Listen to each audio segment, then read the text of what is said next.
I think travel should be part of education. I think that should be just part of school's budget. And that's one regret I have. I wish I would have done and pushed for that a lot more. We have brothers like, Dr. Will Hayes, like they take their kids, he was taking kids to Ghana every year. Well, Sankofa and Imhotep every year. They're in Africa and young, like sixth graders, high schoolers, like that is a part of their curriculum. And I wish we did that more. It's a dream of mine, brother. It's a dream of mine. A lot of ways you need a platform, you need resources, you need case studies, you need to be able to show people. So when you tell me that story that you just talked about, I think to myself, damn, that's dope. Like we should be doing more of that. Okay, but that thought has to go beyond that. Like, how do we let people know that that's possible?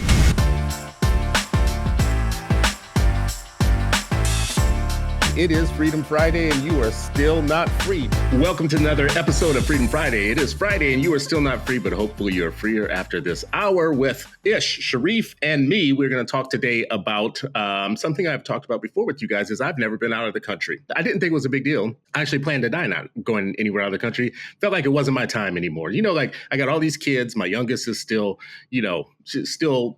teenage, right? Like just barely teenage.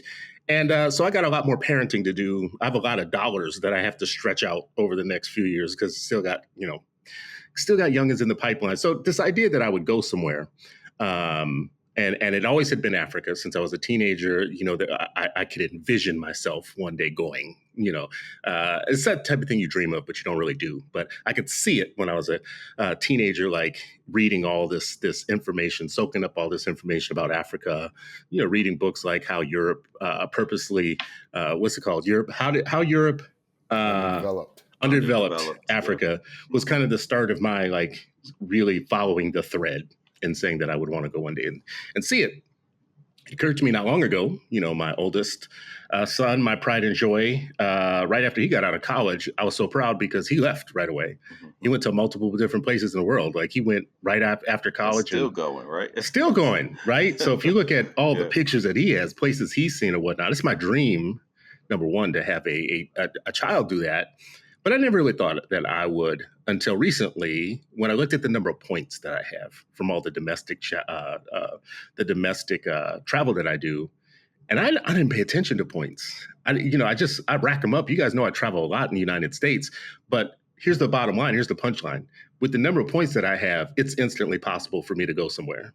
That's like what hit me the moment I kind of put two and two together. Like, wait, how many do I have? And then how many, so my son was telling me, these trips that he takes aren't very many points. It doesn't take a lot. He's going to Egypt. He went to Egypt and Morocco. He's been down to Colombia and, he's been all over and he's doing it for not very expensive. So anyways, the short of this is two of you have been to the continent. Two of you have been to Africa. And I am just a newbie in even investigating what it takes to get from here to there. So I want to talk about that today. I want to talk just a little bit, number one, about the importance of going, what feeling you might have as someone who never went there and being there. And then just some of the logistics, because I would want to demystify it for many of our people like me, young people who could see it in their mind that maybe they would one day do it, but how we can make it possible and demystify it for people that really don't think that they're going to get there. So why don't we start with this? Why don't we start with your first time there and the first breath of air that you get there? What's the feeling? What are you experiencing when you first get there? Well, Ish just got back, so he did. So it's fresh. Yeah. Well, it wasn't that wasn't your first time though, but yeah, that wasn't my first time. The first time actually was during the COVID when we were getting stimulus checks. And we got 4 children. I looked at my wife and I was like, we can go to Africa with this money, right? That's not what Uncle Sam, that's not what my tax pay and my hard work and taxes. It was not to fund your trip to the motherland, bro. Listen, it wouldn't have been possible to take my boys. And I know that my taxes went directly to you because I designated like where what I mean. I paid for it. Where do you want your taxes to go? I said, Ish. Please send it. Please send it. Keep on sending it. But yeah, no, and we decided to go, and then the question then became where. Right, this was somewhat at the end of the pandemic. So you couldn't even, we wanted to go to Benin, for example. You couldn't travel to Benin. They had a travel ban for outsiders, right? We thought about Kenya. And then Kenya, number one, now Nairobi, the major city, is too much like New York. We were doing all the research with it, and you had to get a yellow fever shot. Then we were thinking of other places, and there was other restrictions. And then we landed actually with Tanzania. We didn't have to get a yellow fever shot, which you had to pay out of pocket for. Insurance don't cover. And also, Tanzania has a long history around education with their leader, Julius Nyerere, right after they got independence, really emphasizing education in Tanzania and like a singular language, a unifying language of Swahili, right? And also being connected with U.S. revolutionaries and also a place that many folks don't go. So we decided to go there and also visit Zanzibar, which is an island off the coast of Tanzania. So we kind of wanted to get the city experience of a city in Africa. So we went to Dar es Salaam, and then we wanted to get the experience of an island community that still kind of roots itself and doesn't allow outsiders to buy land, which is Zanzibar. So we had that experience. And I can tell you, as soon as we landed, the first thing I felt was tired because we just got done a 25-hour trip. First, we had to go to Qatar, where we had an 8-hour layover in that airport, which is a beautiful airport, but 8 hours on the airport is no joke. And then from Qatar to Dar es Salaam.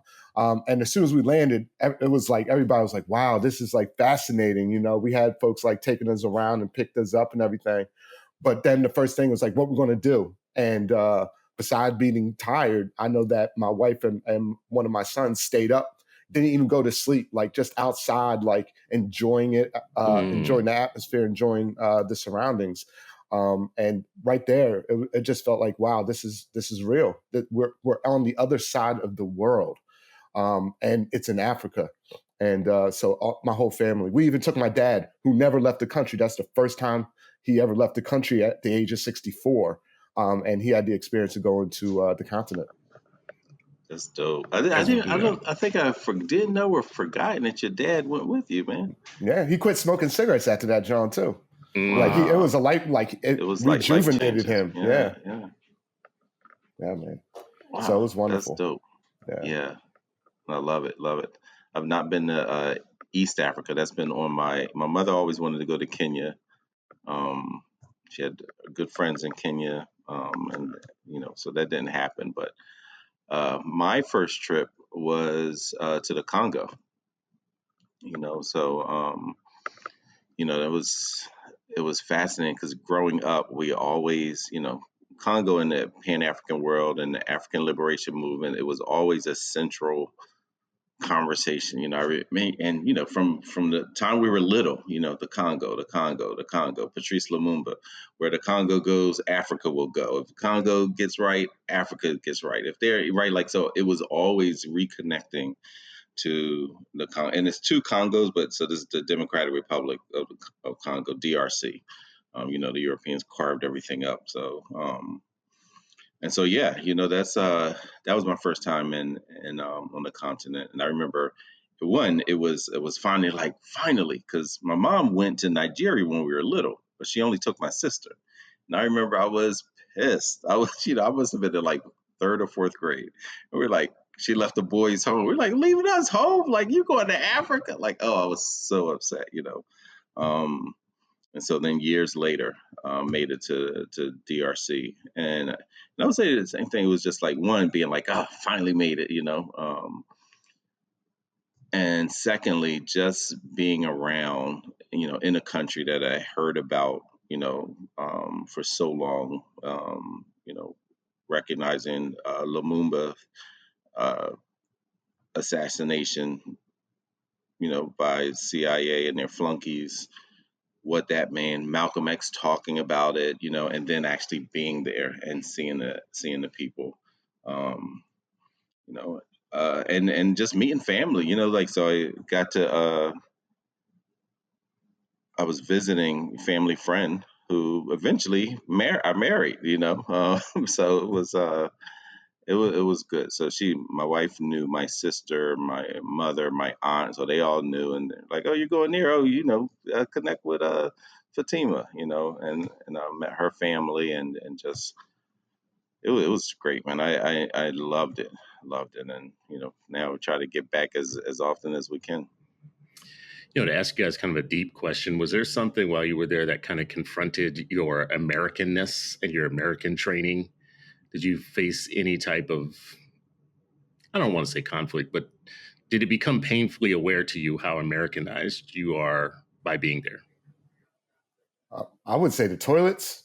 Tell me more about this. I mean, like we went to some restaurants and they're like, yeah, here's a bathroom. And the bathroom was just like a shower dome, which you like pee into the bottom of. And that, that's a little bit of Americanness. When I was just in Johannesburg, which is like, really New York, messed up right? place. Or something, yeah. Isn't it? Well, Yes. That's more like, I don't know. I don't mean New York, but it's more urbanized than a lot of the other places. Yeah. And then like the shower, there was rolling blackouts too when I was there. That was something, as an American, you're not used to not having access to your internet. I noticed that recently. I had to remind myself, like, it's okay if the shower is not strong enough. And I had to like bend over and like, and get the cold water because it wasn't heating up due to a blackout at the time. So like those little things for me was like, oh snap, I'm a spoiled American. Like it wasn't bad. It wasn't, like you can survive like that. Like even one person I was with, said like, yeah, I didn't do that. I just put the hot water in a bucket and cleaned myself from the bucket. And it's like those type of things, like you forget in America, just like how much you have access constantly to those things. For a bougie traveler, this doesn't sound like this is, I can only and I'm gonna own my bouginess, right, a little bit on some things, right? I'm a Delta Lounge type of guy, so when you say booked and bougie, yeah. I mean, I gotta look for so a few things. Like I've heard about the rolling blackouts on the power. That's actually fairly common in what I've looked up. Like in a lot of the places I've went looking at, there's these folks that I follow online, and it's a genre in YouTube of what it takes to move there. So there's these folks that have moved there from like Baltimore and from like DC and whatever, and they retire there, and their video channels are telling you everything you need to know about how to get there, how to buy land, what to expect, what type of things that you're going to have to think about. And you just named a couple of them, like the rolling blackouts, things like air conditioning, isn't as prevalent as you're probably used to as a bougie American. You mentioned Zanzibar. There's one couple that I follow that said they don't go to Zanzibar anymore because they don't like Black people there. And I thought this was really ironic. But the American versions of Black people, or it's that they really want European visitors, and Black women, as a matter of fact, were the ones that are following on this one channel who went there, basically said it's not a place for us necessarily. You can just tell that when you're there, we're not what they're looking for there, or whatever. And they left, and they're telling you about the better places to live. Anyways, so the bougie aspect of it feels to me like the Americanness, like, you're going to fly 30 hours, 20 something hours, and then you want to get in and maybe take a long hot shower, over there, you probably don't need a hot shower, but, settle in. Wait a minute, why don't you need a hot shower? Well, you go to hot places. To me, it's like when I think about... to me, that's what... Oh, go ahead. Well, when I think about going to Florida, I don't think about a hot shower. I feel like a cold shower, right? Like when I get there, right? I think about a hot shower here in Minnesota, right? Like, nice, long, hot shower. That's because my bones are frozen all the time. But yeah. So that's one thing that you might worry about as a traveler is about, am I going to forget to bring things? Am I going to encounter some big fee for something that I forgot about? Did I plan well enough to get there? Have I been realistic about my plans? Do you guys find anything like that where you probably should have planned better? I think when it hits me, I should have planned better is when I want to do too much. I want to get to all the things. I'm just like, man, I should have added a week. I should have told my team, I won't be back in 8 days. I'll be back in 18 days. That's generally. I'm trying to think. I don't know. Travel like I think I was prepped and primed as a kid, man. When we went to Iran, you gotta remember I was 10 years old. It was, and was back and forth there a whole lot, and I posted somebody's quote up not too long ago. It was like, third world countries, they call it third world countries because it's better than saying, hey, these are the countries that we raped and pillaged and don't let them kind of develop, so we are in a way overdeveloped, or at least the baseline, but it's usually because how we treated other places and what we did and who we impose as their leaders afterwards and all those kind of things, right? But it's like, oh, it's nicer to just say third world country, instead of like finding a way to really describe. But you gotta remember, when I was 10 years old, man, Iran, the CIA was brutally angry. It wasn't too long ago after Jimmy Carter had tried to rescue the hostages, and I forget what they call Eagle Claw or something, and that was a disaster. Helicopters crashing in the desert. They had bombed the parliament. They got Saddam, their friend Saddam at that time, to invade Iran. So there's a war going on. The CIA, they're number one boogeyman on the CIA list. So there were food, oil, some food, like gasoline, not gasoline, kerosene. All these were being rationed off. So you had a ticket based on how many families, like, everything. People like, oh, what they call it, communism, what is it, like that? People would have probably described it as that. Like, you had a ticket, this many people, mouths to feed. This is how much, because they were concerned about hoarding and all that kind of stuff, and they still had a black market. I learned later, but so I think I had those kind of experiences. And where we initially lived, there wasn't an indoor bathroom, and there wasn't gas, like gas pipes. So you use kerosene or the gas canisters that you connect to a barbecue grill to in these days. So you had that for your house, for the heat, for the water. So it was plenty times when I was taking a cold shower just because, like, hey, we're almost out. I want to save the water, So those kind of things, I think, just imprint, where you just become a little. And I was at Nathal Musasa, where everything was like, suck it up, tough it up, blah blah blah, those kind of things. Okay, so I just want to be real about this. I'm not trying to have that life. So I just want to be real about this right now. I mean, I am old. I'm trying to go have a good time. Well, let me tell you this. Right? So this last time I went, and it was this was when I was 10. This is when I was 10, and every time I've gone to Iran, it's like changed radically, right? So like the city we were in, like it was called, most people haven't even heard of, it's Qom was the city we were in, right? And so it was like very religious, very conservative, and they didn't care about all the trappings of the thing. So that's where we were. So this last time I went, I had a range of people with me.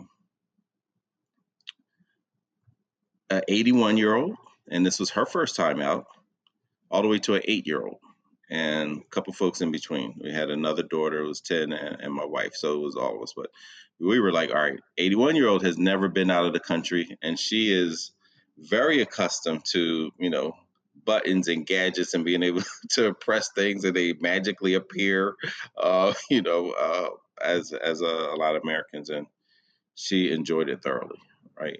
So even without the buttons. Even without the buttons, but it's a different type of spoil over there too. Like, she had a driver. Well, we had a driver. I was at a conference, but they had a driver that would pick them up, drop them off. You know what I mean? Like, it was like the hospitality was different. The costs were different. So like, you're not going to have like a driver here, for a week and a half without like just, I can't even imagine what something like that would cost here, I mean, to give you like an example, we went to Chicago recently. This is the type of vacations we take as a family. We went to Chicago from the Twin Cities. And one of my sons is fascinated, of course, with Kanye and wanted to go to Kanye's childhood home just to take a picture in front of it. We were downtown. We weren't very far from it. It was a $122 Uber ride to get to Kanye's house just so he can jump out and take a picture in front of Kanye's childhood house and then come back, right? So That's kind of what I'm working with a little bit, right? So over there, though, there are some luxuries that you would have, and then there's some trade-offs that you wouldn't think of. What else are you taking in? So Sharif, you just told us of a few places you went. Ish, you just got back. Where are the places that you have been? What's the difference in the places, and which ones would you go back to first? Like, which ones are the ones you recommend most? Well, I've only been to Tanzania and recently Johannesburg, South Africa. Only. Yeah. Well, yeah. Just only. I've only been to South Africa, Tanzania, and Zanzibar. And Zanzibar. Yeah, that is kind of separate, right? No, Johannesburg, my experience there, I mean, South Africa is a hot mess. Oh, is it really? And, yeah, I mean, it's 30 years post-apartheid. The ANC government that got, power after Nelson Mandela was released and was elected the first, Black president of South Africa since apartheid started. They have lost power over time because they haven't really invested in communities. And as a result, they've actually formed a coalition government with the National Party, and that's the party of apartheid. So right now, the ANC has a coalition government with the National Party in South Africa. Also, I was parts of Johannesburg where there's traffic lights and street lights, but none of them work. And only in Black areas. And I was thinking, I was like, this is like 30 years post-apartheid. Why are only in the Black areas the roads aren't paved, trash isn't getting picked up? And it's something much more deeper and systemic. And obviously I'm asking questions of folks like, why aren't you more mad? But also in the sense of the idea of like, what's the question of the land? 80% of the land is still owned by 11% of the white population. And so you still have an unfair economic land arrangement where a lot of folks are like struggling just to get by. Like where I was staying, they had us staying in a suburb right outside of Johannesburg. And every morning around trash morning, guess who was outside systematically going through all the white people's trash? Right. And then what were the warnings? Like, don't travel alone, make sure you're with someone. They might take your cell phone. Like, these are the narratives that, like, as someone coming in, I was told, right? Now, don't get it twisted. You can have the traps of luxury there. You can live a whole life where you're just going from one gated community to another gated community and another gated, like, jazz party. I went to a gated jazz party where you, like, live in this bubble reality. And there's many places in Africa that exist like that, because I was there with folks from Nigeria. I was there with folks from Brazil, from Cape Town, South Africa, which is like, pretty far away from Johannesburg. But ultimately, the reality still dictates, like, South Africa hasn't really reconciled the contradiction of white settlement, and it hasn't really addressed kind of like the more existential issue that we see facing Africans across the continent right now, which is you're getting more highly educated folks who are unable to get jobs, who are unable to kind of maneuver within the structures that exist because the structures are inherently exploitative. And then you also have leadership in many of these places that are complacent and also lean in to some of the most problematic aspects of money making. So like, I think South Africa represented that. And I just want to give one example of a metaphor that I experienced there that speaks to what South Africa is today, or at least Johannesburg when I was at, right? Because it is a huge country. The Apartheid Museum there, it was founded and funded by two white men who made their fortune from bleaching cream sold in South Africa, who have been under litigation the last 20 years being sued by a Black South African who accused them of stealing his idea. And then the cost to get into the Apartheid Museum is more expensive than most Black South Africans can afford to actually get in. So that's a metaphor of South Africa right to the T. And it speaks to kind of like this narrative that they're trying to pump there, that they're a rainbow country and everybody here is a part of being South Africa, while still at the bottom, metaphorically, economically, socially, are Black South Africans. And then you just have a twist of a growing Black middle class who just want to party and, engage in nonsense. I found myself at a 24-hour club, 6 a.m. with some dudes I met. Not one colored person, because, they have a different categorization for colored, or non-white, non-Black person in that whole space. And it was like 300-something people partying all night long. Now, I did look around at 6 a.m. like, I'm too old for this nonsense. And why am I at a club at 6 a.m? But like, I had that whole gambit of that experience, and I was able to see and interact with folks in ways that, like, number one, I was told I couldn't. And number two, that also spoke to kind of, the reality that people are people are people. And a lot of folks there, even like who I spoke to from the Black middle class to like, working class folks, expressed kind of like a love for Black America, a love for Black culture from America, and how that inspires them. So I just found that really, really fascinating.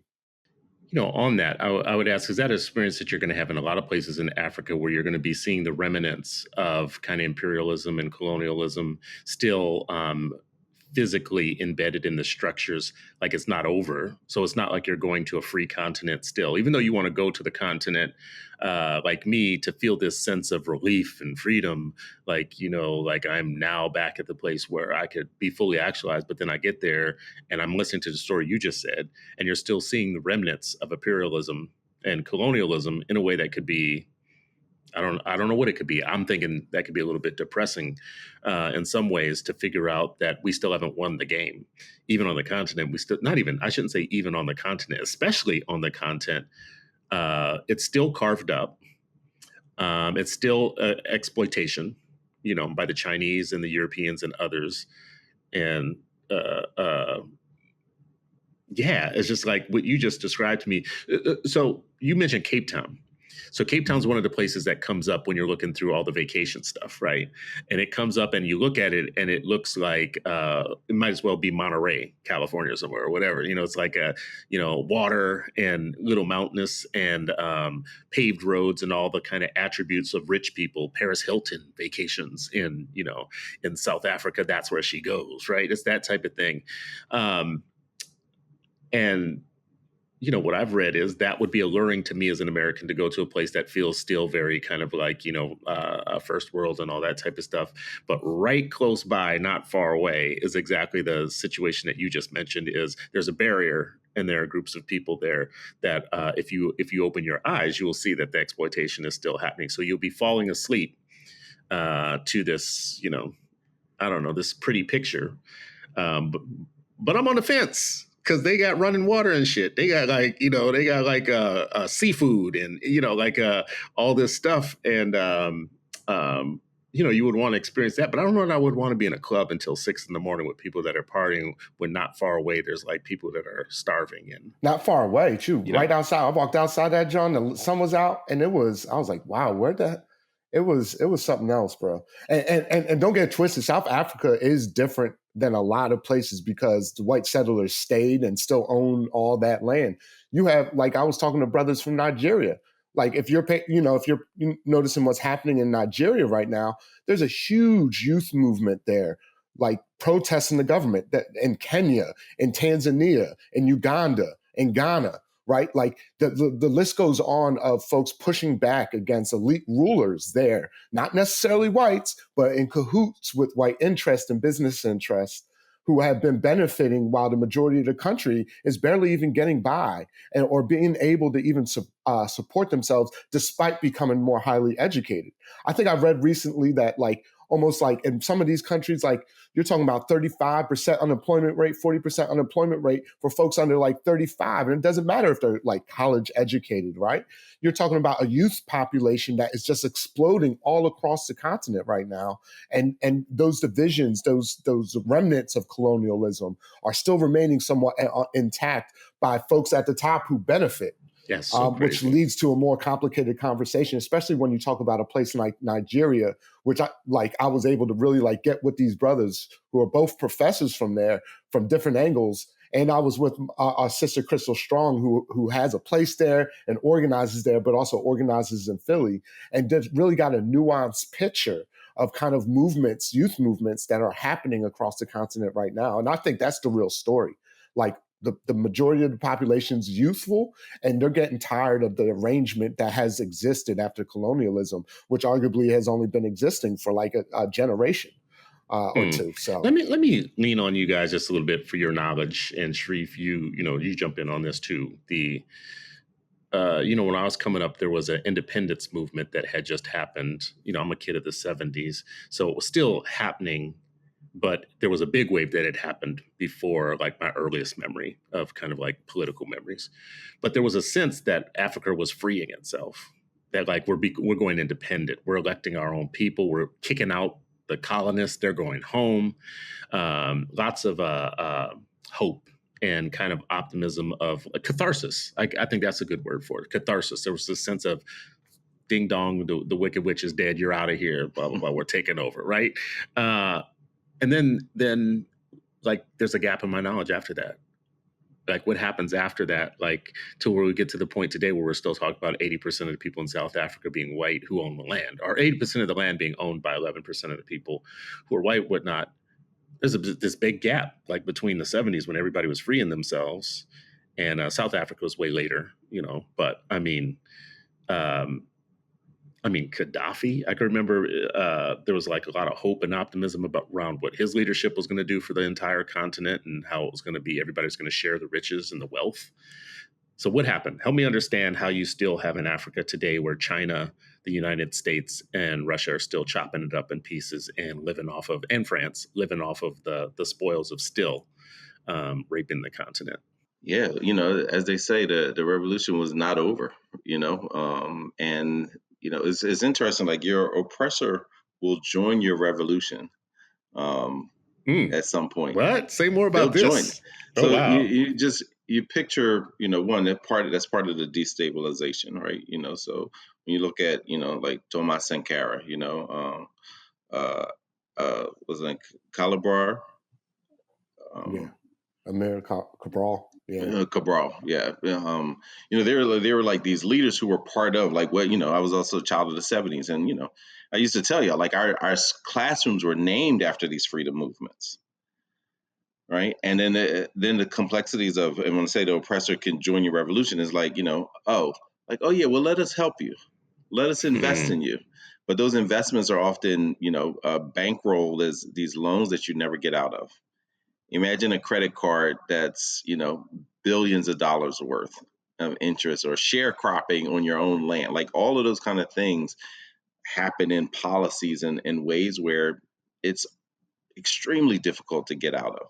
And then you have the ongoing attempts to destabilize you at the same time, put puppets there, right? The whole colonialism to neo-colonialism, all of those things, are occurring.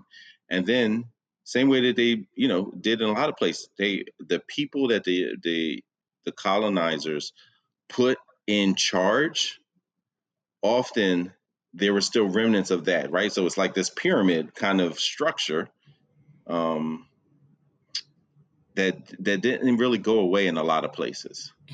And to actually get it to go away, that means that's another revolution. But but in the meantime, people are helping you. They're like, oh, here's some money. Oh, well, give us this. We'll build this airport for you, but we gotta own it. Like sign this, and we'll own the land, right? Like, so then you have an airport, but you don't own the airport. Somebody else owns the airport in your right. Like all of these, and it's not just one thing. This is happening, all over. So that becomes part of it. And again, just like here, we talk about like everyone doesn't necessarily want to end white supremacy. They want to improve their conditions within it. That also happens in places where, that's not America. We're often talking about the American Negro and the Negropean and blah, blah, blah. Yeah, no, that happens everywhere. You know what? I just heard a story so crazy that relates to the mechanics of what you just said. I didn't know how South Africa came to be. I want to say that it was 1910 that this documentary that I was watching says 1910 was when they started doing the architecture of how they were going to divide up the society. And they started taking money out of Black education and putting money into white education. They started doing this kind of walling things off and creating kind of the white benefits. And they kind of ghettoized Black folks like they did in the United States, like with the redlining and all of that. But they gave them free radios. And it was kind of like, oh, wow, why are we getting free radios? They're giving us radios. And they were giving them free radios because they owned the radio station that was going to be pumping out the propaganda to them. And by the way, selling advertising and creating a market of the Blacks. So not only were they enslaving them and putting them in this place, they were creating a market of them. They were going to sell them things through this mechanism. Yeah. Like a lightning cream, right? And other things, right? So a free radio feels like, oh my God, wow, y'all giving me a gift. And They that hooked gift us is like, up it's with like a that. smallpox blanket, right? Man, how crazy Europe is. How crazy is Europe? This is an Africa show we're talking about right now, but we need to have a Europe show because I need to get into the psychology of what it takes to be, Yoruba, man, I'm telling you. Who's my man that was worse than Hitler? The dude who, where was it? King Leopold II? Leopold. Belgium. Yep. Belgium. In the Congo. Bruh, like how much of a psychotic, crazy person do you have to be? This isn't just politics or anything like that. This is crazy. You are literally like something's wrong with you, your sense of humanity. But anyways, that'll be a different show. We'll go back to Europe at some other point, Yeah. Go ahead, Sharif. No, I was just gonna say, like, this is all part of, we're talking like, travel. So, the last one, as I mentioned, Ghana, and you talk about this independence movement, Ghana being the first to actually, formally declare, Kwame Nkrumah being this, beacon of hope and light. And, you can see like Maya Angelou's travels there, Malcolm's travels there, and, and many others who are just like, hey, Ghana, and it's interesting, the Black diaspora, we put, I think sometimes, what you said, like the shocking and disappointment and things like that, because not everybody, I mean, there's some, Negro coons, and then they're not banging with it, but there were so many people over the years in the African diaspora and the other colonized places that were, in Southeast Asia, who were also like fighting against colonization, who look to Africa as this place that can, okay, now here's where the rebirth happens.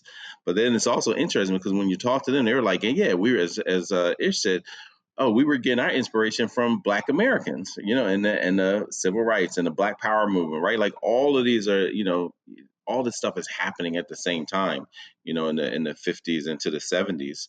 And then when you go and you see like, wait a minute, there's not as much progress, and and someone was sharing, American I was with, was sharing like, oh, it's not. I was like, yeah, but I can take you to ghettos in America, and you would say like, wait a minute, this is the wealthiest place. Nobody's destable. I mean, maybe the Russians on the internet, like I guess, but like actual destable, because that's America. Like, oh my gosh, the Russians hacked us. Like that's the extent of destabilization that America has experienced, or when the prices go up, or when your cable bill. That in America is what destabilization is. In Latin, Central, South America, Asia, Africa, destabilization is something very, very different. It's someone removing the person that you elected, and implementing a dictator. It's preaching democracy but ignoring other dictators who we're like friendlies with. It's like the destabilization that happens outside of these shores is so very different, and so from afar it looks like, well, why didn't you just, like, yeah, we haven't done certain things, but yeah, it's what I would say, I mean, I've been to Senegal, Ghana, Egypt, Congo, and Rwanda, and all of them are different and have different wins and challenges and all those all those things, but still want to get to East Africa. Not been to South Africa.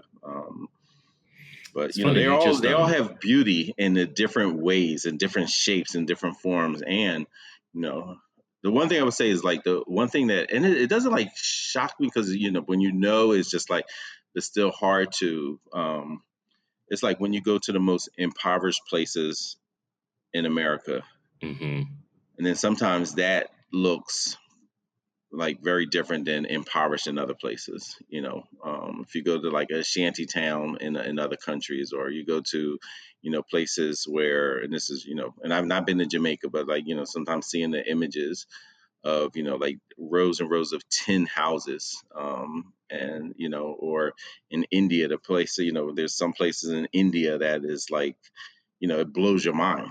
They're like, getting their water out of rivers beings that are full of bacteria and living that way in a very wealthy place. Because India is not poor, right? This is what kills me about some of these places. Africa is the richest place on earth in terms of like every country right now is living off of minerals and resources out of Africa. Yeah, because you're only Every rich in single what you one. control, right? So you might Right. have the land may be rich, but you ain't rich because you don't Well, control it. exactly. I mean, I am that. The point that I'm making about that is, I think it's in line with what you're saying is they own that, right? It's their land, it's their place or whatnot, but they're impoverished by exactly what you're saying. Is that still as of today, somebody else owns your cobalt, Mm-hmm. right? Somebody owns your Yeah, the rubber. mines are owned by somebody else. The rubber Yeah, the plants are owned by diamonds. somebody else. The And diamonds. they put folks The against diamonds. each other to make sure they maintain that. And if anybody starts to unearth, so what has happened, and this is how people should learn about, I think, Africa. And I want to ask you two as educators who have been there and back, but also have knowledge of this. I do want to get to the question of how we teach this and what we should be teaching this about young people. What's the fastest, most efficient way to at least give them a basic story? Because you know they're not going to get it in school. And then I do want to ask you a question about your own young people that you brought with you there. What were you as a parent looking at them and seeing them experience and knowing that this was an experience worth giving them? So why don't we start with those couple of things? One, how would you teach this? You are both educators. What's the most useful and effective story you can give young people so that they access it quickly enough? Because they got short attention spans. And then two, I don't think it's just our young people. I think all our people should be learning about Africa. That's like global history. Everybody should be learning about it. So maybe it's just two things. How would you guys teach it? And then what was the experience bringing your own young people there? Like, what did you witness in them that you felt good about? That's a very hard question and also necessary question to think about when we're even thinking about how folks are perceiving the continent, right? And the different countries on the continent. Number one, start there. A lot of people don't recognize like Africa is the second largest continent in the world. We deal with these Eurocentric maps. You got you thinking Africa is about the same size as America and that Europe is like half the size. No, like Africa can fit all them folks in it. And the thing that's real deep about that is that you're also talking about a diversity of folks. So much diversity. Africa has the most genetically diverse groups of people. Like there's more genetic diversity in the continent in Africa than there is around the world. And I think like a lot of folks need to know that, right? Because that breaks these ideas of like a singular, like, Black race and then that connection. But that's also needed, right? When we talk about Africa, only one country in Africa wasn't colonized, and that's Ethiopia. And obviously Rastafarians definitely uplift that. Other groups of folks kind of like look at that as a symbol of kind of like the heart of Africa. I would love to visit Ethiopia. I've never been. But like this speaks to kind of like the intellectual traditions that come out of it, not only from the continent, but from people outside the continent trying to make sense of the continent. I think those things are important. I'm a big person on looking at Kemet and African worldview information. I know which is more esoteric and much more abstract to wrap your head around. But I think when we're thinking of it practically, we need to recognize that like most of the views and most of the ideas that we think of Africa are actually shown through the lens of Western kind of biases and racism, quite frankly, that still hold the same ideas that used to justify colonizing the continent or exploiting the wealth that folks are still engaged in today. So that's definitely, students need to take that away, right? Another thing I think they need to take away is the conceptual incarceration that we see around the world. And this kind of veggie backs off of what Sharif was just talking about, right? When we think of development, when we think of advancement, right, we're thinking of it in Western terms. Oh, they got to have a functioning democracy. They got to have, these structures in place, the, schools and everything, which ignores the fact that are we encouraging folks just to replicate kind of what Europe created? And then in turn, Europe was only able to create it through exploitation.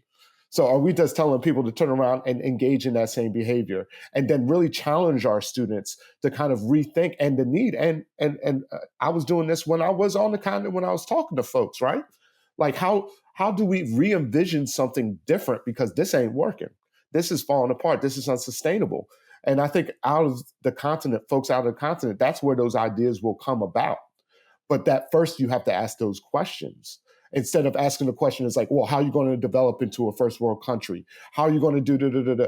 Because, like, yes, some of those things are needed for survival in the modern paradigm. But then at the same time, are we really just trying to replicate what we have already? And are they really going to allow that replication on a level that needs to be for the majority of people? No. And our students need to know those kind of fundamental questions and recognize people are people no matter where you're at. People trying to survive. There's people on your side. There's people against you. There's people who just never even been exposed to these ideas. I learned recently, like in Nigeria, that they didn't have a history course really after colonialism until recently. And even then, it's a very conservative history course. They don't learn anti-colonial theory. They don't learn about certain concepts. So when we talk about what we're learning and what we're emphasizing, we got to recognize that not only is that happening here in the States and happening in the Caribbean and happening in South America and Central America, it's also happening on the continent.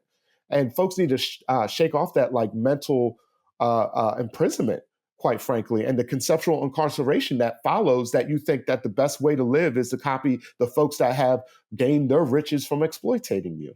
You always say something deep that drives my something that I know I'm going to be thinking about. I mean, what you just said to me, I asked the question in a really bad way. What should we be teaching our kids about Africa so they can walk around with a knowledge of what's happening there?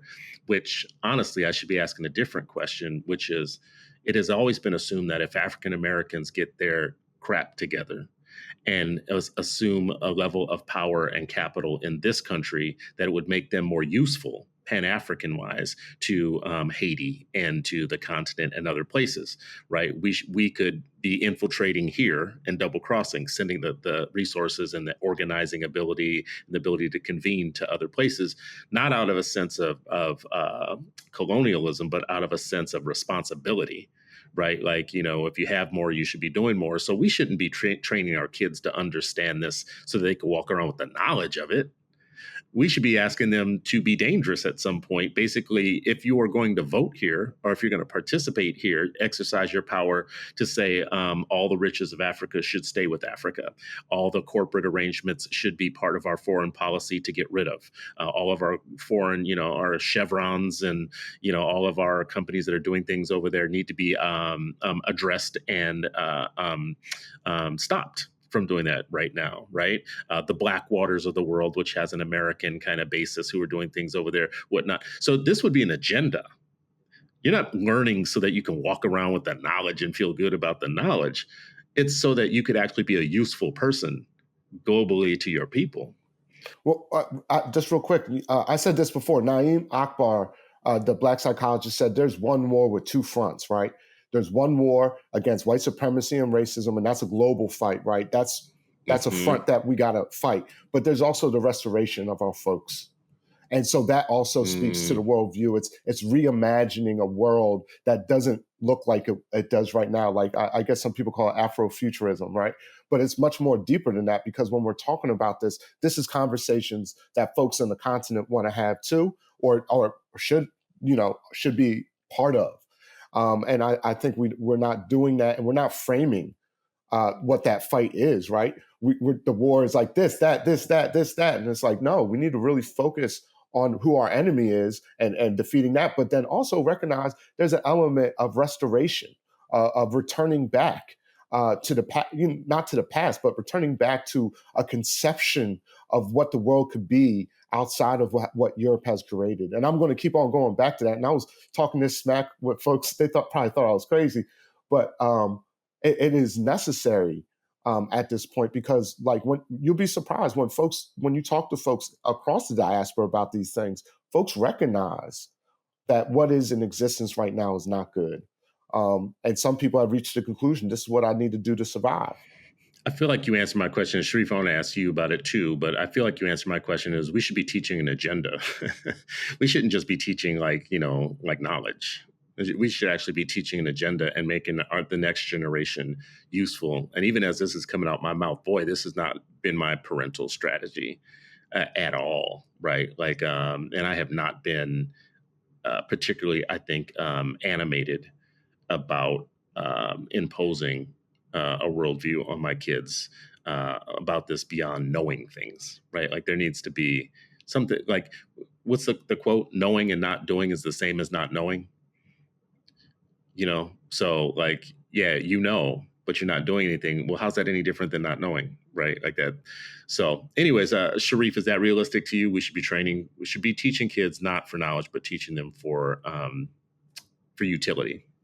Yeah, and I think both, right? Because it's I think as Ish talked about a minute, like I remember we used to as kid, I for this conversation I would borrow so much because I'm floundering at it as well, just because there's so much going on and there's so many things and so much to read and so many distractions and stuff. So I think a lot of this I would borrow from like my teachers talked about it and how they taught us, right? It was one thing drawing a continent of Africa and then drawing the other countries that could all fit in it, right? So just so we could have a conceptual, because if looking at the globe with a map didn't do that for us, but actually having that, I still remember that, understanding. And so knowledge again, understanding, because the knowledge can help disrupt the racism and the other things that can infect our thinking to build an agenda, right? So if as a kid I know that, oh, all the when you go out into the world, they're going to constantly talk to you about European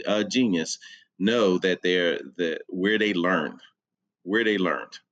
and then what did they burn afterwards, right? So when you learn stuff, you steal what you can, and then you burn the library after that in Egypt.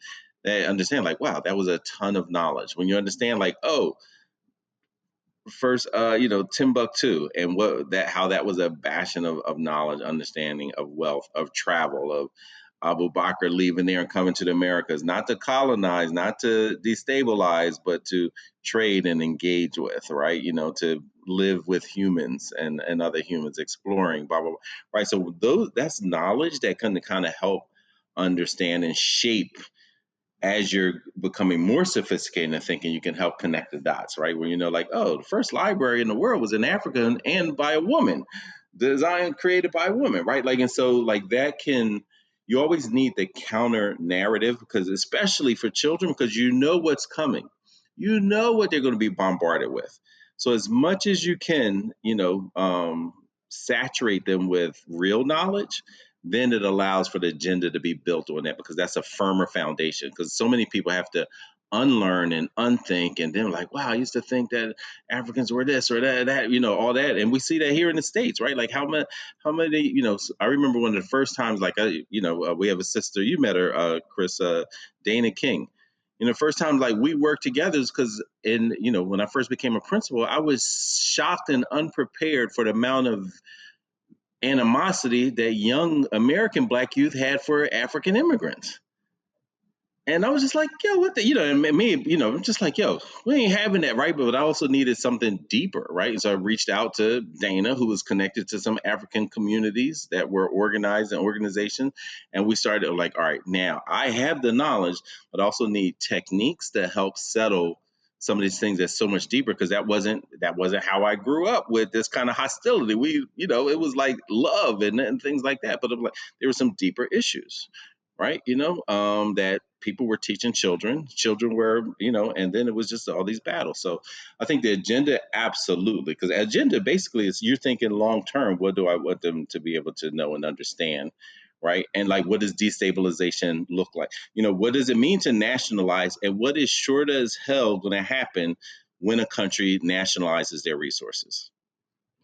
What's Right. going And to so happen is what's going to happen is Hillary Clinton and Gaddafi. they're going to get bombed. Gaddafi, they're going to have you dragged out on TV by your own you're people. You're going to get killed. bombed. Yeah. Right. Yeah. Right. And so making sure like so that way the agenda of our youth and adults, but like of us understanding that, then we don't just say, oh, y'all just need to do this. Y'all just, because we get that a little bit here, like, oh, all the enslaved needed to do was do this. All they need to do with civil rights was do this. Right. And you're 3,000 miles away talking about what people should have done. You have no knowledge to even understand.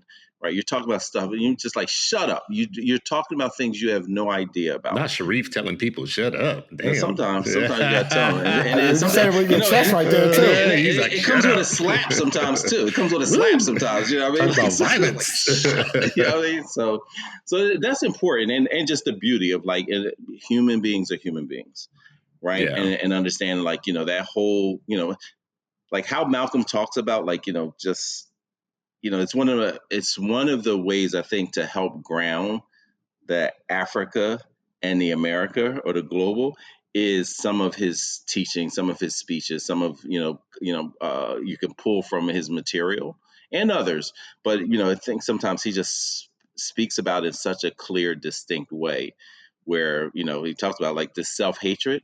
The self-hatred is connected to your hatred of you can't hate yourself and love Africa. You can't hate Black Americans and feel good about Africa. You can't understand if you can't wrap your around the struggles here in North Philly or Mississippi or Harlem, then you won't understand it there, right? And so that is also again part of the knowledge, but the knowledge is built into the agenda that you're referring to. This is so deep. As I was listening to you talk, I was thinking about how for the longest time, Black education had a plank in Black education to teach you about the system that you needed to beat. So for a long time, you were going to Black schools with Black teachers that were teaching you the basics, like how to read and all that type of stuff. And they were also teaching you how the system worked and how you needed to vote and how you need, like how to free yourself, right? So they were giving you some metacognition as a Black person, some unique metacognition that the regular system wouldn't give you if you didn't have Black schools. So that was Black education. But at some point, that changed in the 70s. Black education also started including Pan-Africanism for a lot of people. Started saying, yeah, it's not just about getting your civil rights in the United States. It's also about you are connected to a larger picture. Now, that was the 70s. In the 70s, that was a plank in African-American. It's the same system, right? Like, but it stopped, bro. Reagan came in, and I think some Black folks started eating big steaks, and Black education changed. Now, what they did was, and this is the equivalent of crack. They start addicting you to luxuries, right? They start giving your revolutionaries luxuries, and that's worse than crack. Because once you have a few of those, I'm telling y'all, I'm bougie. I'm telling you right now, I have an addiction. I have a problem, right? Like, hello, my name is Chris, and I have a problem. I like luxuries. I like, and wow, how that can put you to sleep on the other stuff that you should be thinking about, because once you're addicted to luxuries, freedom becomes inconvenient, right? Like freeing your own people starts becoming inconvenient. Yeah. Listen, I mean, there are a lot of people out there, like the old heads, who they limit the amount of luxuries, or they push themselves to, like to not do certain things. And, it doesn't seem like a lot, but they're like, I want the inconvenience of XYZ at times, just so that I don't become comatose in it, or so, like I can't move without it, right? And so, there's a lot of folks who maintain that kind of philosophy and kind of rough it, even if they're not doing it all the time, they commit to finding time and space in order to do that, just to, one, and maybe it shocks your system and gets it, but for others, it's just like, I want to be able to do that, just as a mental, spiritual, other part of like just disconnecting from from that. And it's hard. Listen, I mean the convenience of being able to do things, but and also say like, and I'm not like anti convenience either, right? Like, because I think we just got to make sure that we're using that also to not just become self-absorbed, right? Like, so you're like the technology and things like that, but you use that also for a platform, right? And for others a platform, and like, so that there's some folks who aren't doing it. It's just like, just me and look at me, right? Like that's what they use technology for. But also, every once in a while I'll remind you, yo, bro, let's rough it. You know what I mean? Let's go camping. Let's go do this. Let's go turn off that. And each and every time I'm like, I'm not trying to be out there with Sharif eating crickets and shit. That's not what I'm trying to do with my life. I'll be out there eating bugs, talking about let's rough it. Yeah, no. I'm for glamping, not camping. I'm for glamping. Well, I need to glamp I just it up learned a little bit. that. My daughter was like, my dad and I, it was his birthday. It was a happy birthday. Happy birthday. Happy birthday, yeah. And he sends his love. So he was over. He turned 73. Part of Black August. And we were talking about camp. He's like, yeah, we got to get out there again, blah, blah, blah. And he talks about and things are different, like here's this revolutionary, he was like one of two back in the day. They used to give, boy of the year, it's basically your toughest athlete, your most skilled, your most, you know what I mean? So it's like part of the boys. So him and his other brother, and it was part of Outward Bound. And so just, and it's not just us, it's everything. So Outward Bound back then, you had to, not only were you in Colorado and in the mountains, but they would leave you there as a 16, 16-year-olds, over a couple nights, but he was talking about like how at the Y, there's like, nah, Black people can't, you can't stay here, because they were there like 2 weeks, but, a couple of the days you're out on your own. And I was sitting there like, man, when I was 16, I don't think I would have been prepared to just be in the, with nothing. Like, not like, oh yeah, there's the cabin around there. Like you are by yourself with a knife and a couple matches and a fishing line. You know what I mean? No, like that's like some Bear Grylls but I took kids to Outward Bound now, and it's like very different. But it still gets them out. It's still out of their element, And this goes back to your earlier question of getting youth out. I think that's the most important thing. Like, I think travel should be part of education. Like, I think that should be just part of school's budget. And that's one regret I have. I wish I would have done and pushed for that a lot more, to establish that. We have brothers like, Will Hayes, Dr. Will Hayes, like they take their kids, he was taking kids to Ghana every year, He's at Boys Latin. He's at Boys Latin. Well, this is before when he was at his Camden school. So there were places and people, Sankofa and Imhotep every year they're in Africa, like, and young, like sixth graders, high schoolers, like that is a part of their curriculum. And I wish we did that more. I wish, like, that's probably one of my biggest regrets is like I didn't institute that as part of our, as part of our program and curriculum. So it's a dream of mine, brother. It's a dream of mine. Well, make the dream come true, because what I'm about to say, I think actually is the making it come true for me. A lot of ways you need a platform, you need resources, you need case studies, you need to be able to show people. So when you tell me that story that you just talked about, I think to myself, damn, that's dope. Like, we should be doing more of that. Okay, but that thought has to go beyond that. Like, how do we let people know that that's possible? How do we tell that story? Like, if you have that number of young people going over there every year, and sixth graders is what you just said, I want to know where the tape is. Where's the video? Where's the showing other people what that could be and what that could look like? And everything we just talked about. When I asked you guys a question, what should we be teaching? Why should we be teaching it? We know it's not going to happen in school very much. So, like, that's where I look to people like Reconstruction.us and others. Like, Kaya, when I talked to Kaya years ago, she was telling me about Korean school, like out of school, right? Like they do school for school, but then they also have another school that they do for them, right? Like to make sure as a race they're doing really well. Hold on to their culture, curriculum, language, blah, blah, blah. Yeah. And Kai was saying basically, you have that with the Hmong, with in some cases with the Somali. Here in Minnesota we have Somali charter schools or whatever, and that is part of their strategy, is like, we will take over the means of education. We'll determine what education is for our own people. I'm just wondering, where's our platform for that? Where's our resources? Where's the stuff that parents can take off the shelf, right? And teach their young people how to be dangerous. Well, listen, I know we've went a long way, but this has been very helpful for me because I got what I needed out of it. I'm just a very selfish person. I just needed a little bit of insight about these. Like, I am fascinated with the idea of going somewhere I've never been. I'm fascinated with the idea of going someplace that I've thought about since my childhood, since, my teenage years, and never, because of the way that I lived in my life, never really seeing it happen. But now it's totally possible. Like, I came to that recollection within the last year. It's possible. Like, why have I been thinking this is not possible all this time? No, it's and now it's just exciting.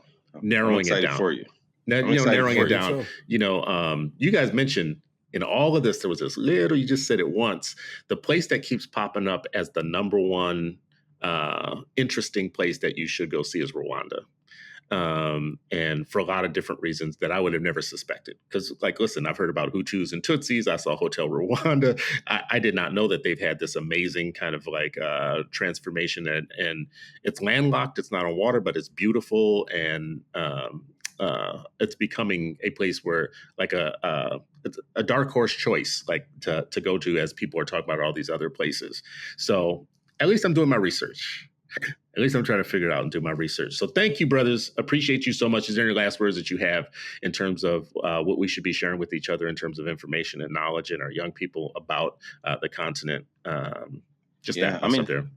think for next steps for me is to make sure, we've been talking about like just connecting the dots and organizing and all those kind of things. I think for me, that was a miss on my part. Like so I want to just make sure, one, we got to introduce him to Dr. Crystal Strong. And you met, Dr. Imani was on Shayna's show and you guys, in our partnership, but I want to connect, and I heard she had retired and then unretired. You know how those, the old school revolutionaries are. They're like, I'm retired. You throw them a party. They're like, all right, I'll meet you at work tomorrow. You know what I mean? So like, that's what they do. So it was basically a pause to celebrate. But I hear she's, in the work. So, but that's what it means when your life is your work and your work is your life, right? And so she's another one because I think she can also just share like how they conceptualize this, and maintained this idea of like this global type of environment, extends beyond Philadelphia, or extends beyond Minnesota and other places, but it's connected. So there's nothing beyond Minnesota. Canada, like I call us Southern Canada, right? Like so Canada and caribou. Listen, if anything goes on in the United States, I'm close enough to make a beeline straight up to Canada. So y'all not too far either. You could get there. So well, listen, appreciate y'all so much. I think a next step for us on this particular platform is to think about how we put more on our page when we have these shows that are resources, like books that we mention, stories that need to be retold again. Put it on, not just publish this, but publish it with some things to go look at. And we have, the reason I asked this question about what should we be teaching is when we do get feedback, the feedback is usually people watching these and listening to these discussions and it sparking things for them to teach or to learn. There've been people who have like contacted us about some of the Freedom Fridays and say, I needed that conversation and I needed some of the things that y'all said. And that is, to me, an amazing piece of feedback. Never expected to hear that from people. Like I took your guys' conversation into a classroom or something like that. I'm like, well, damn, really? So we should put more. We should put more of this information up. And both of y'all are like Howard Fuller. Both of y'all like come up with 15 different books. You know what I read? Just bro, like, God damn, how much time do you got to read? Like, y'all must speed read. So, anyways, appreciate you guys as always. For the people listening and watching, it's another episode of Freedom Friday, and you are still not free, but hopefully you're freer after this hour or more with Ish, Sharif, and me. We'll see you on the next time, and please share the show with others. Appreciate you. Peace.